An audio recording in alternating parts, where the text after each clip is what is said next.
Okay, 10 PowerPoint rules for effective presentations by Dr. Walter Creighton.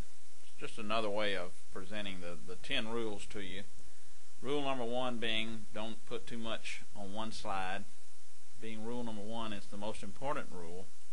It's a rule you'll lose more points on if you don't learn early that I really mean don't put too much on one slide.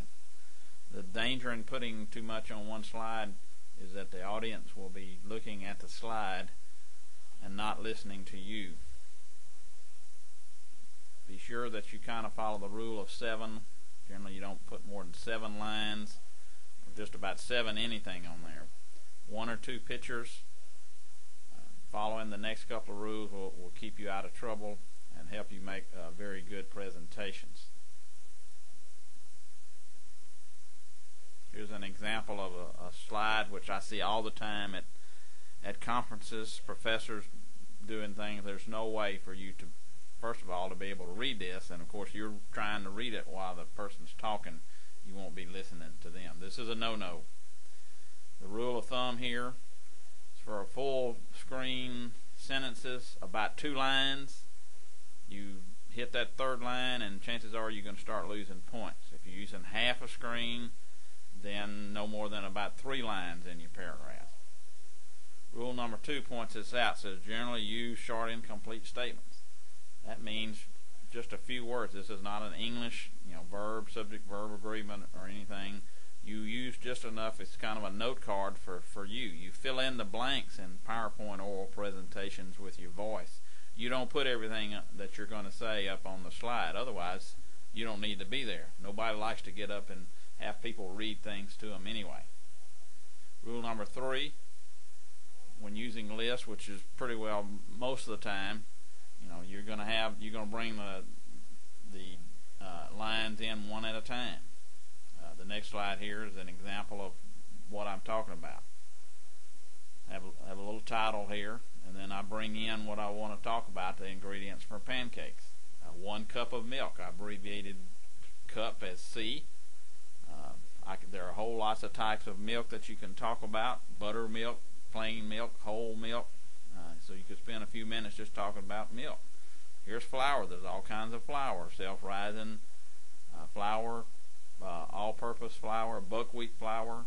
So again, keep things short. Eggs, and you see the rest of these that you can bring in one line at a time.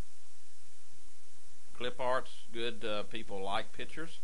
Just try to keep the number of clip art down. Sometimes your shows are more exciting than your speech, and you don't really want that to happen. The title of the show and the presenter should be on the first, doesn't say the first slide, it said on first slides. You may have a slide or two, what they call a teaser slide, to get the audience interested, but somewhere in the early part of the show you need what the title of the show is and who you are. It's important to put your name as introduction up on the slide. Here's back to what I was talking about earlier. Use pictures and clip art. They're good to have. Nice, makes the presentation more interesting, but don't just put them for no reason. Have some reason for them to be there. Next rule here: spell check all shows. You have to be very careful with all cap letters. Most PowerPoints are not set up to check all caps. There is a way in the tools menu to change it to make it check the all caps, but there's no need. You still get the little red squiggly line on the misspelled words. Be sure that you don't misspell any words. When you're presenting to an audience, misspelled words just doesn't make for a good presentation. The audience will probably think you're stupid. Not a very biggie, but if you capitalize first letters of each line that you bring in, just be consistent. If you all cap the headings, all caps. Some kind of consistency with punctuation. If you put a period at the end of each short sentence, and just continue to do that. This is a little bit more important than rule number 7. Probably violated more often, especially the more pictures you put on the screen. You don't want the background and the font to clash and where the audience can't see it. You know what you wrote, but that doesn't necessarily mean the audience. Here's an example of what I'm talking about, especially down at the bottom left-hand corner. black font. The B, A, and part of the U is kind of hidden in the bush there.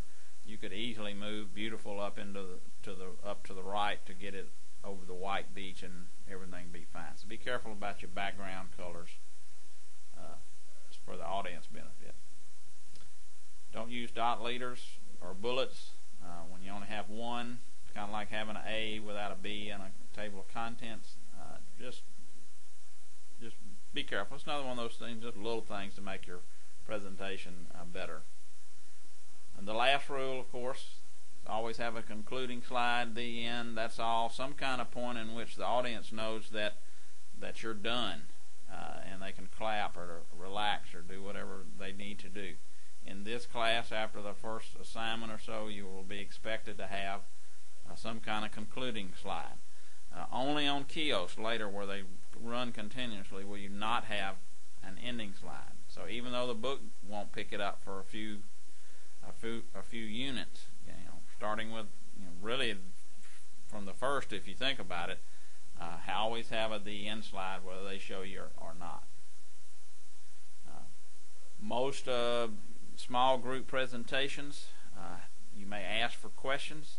Sometimes asking questions can clear up things perhaps you didn't explain well enough to the audience, and of course if you leave somebody in the audience that doesn't know what you're talking about, then you haven't communicated. So asking questions, a little dangerous, but it's good to do, and it's one way, of course, to let the audience know that you've done. Of course, you don't necessarily have to have something this fancy, but later in the semester when we do some multimedia, here's an idea of some Looney Tunes, which, of course, are my favorite. Now, be sure you follow these rules for everything. Don't make me the bad guy and taking off points when you put too much on one slide, and especially rule number 2 where you don't keep them short. Follow these rules.